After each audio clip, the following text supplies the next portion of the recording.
সন্তান দাও গো প্রভু তোমার সেবার তরে। যেদিন আমি থাকব না রাখবে তোমায় ঘরে,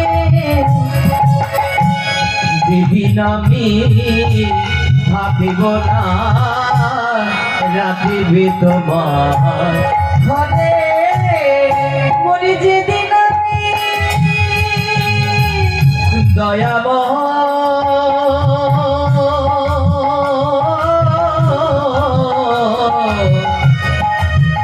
ও গো করুণা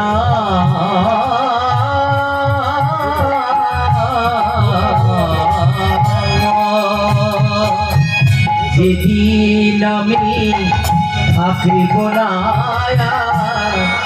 রাখিবে তোমার ঘরে। সন্তান লেখা দাও গো আমার তোমার সেবার করে। একটি সন্তান দাও গো প্রভু তোমার সেবার করে।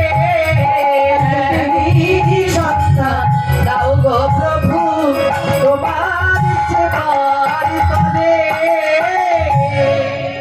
হাত দুটি যেন করে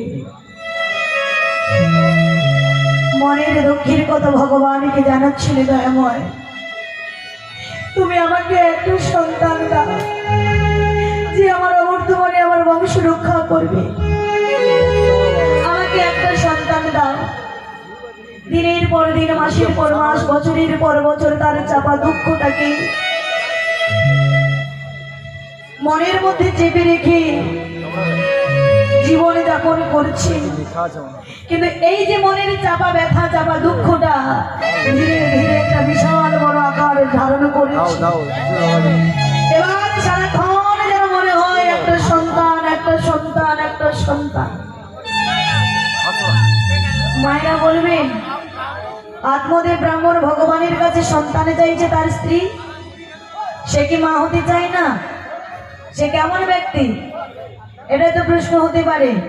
কেননা এই জগতের সংসারে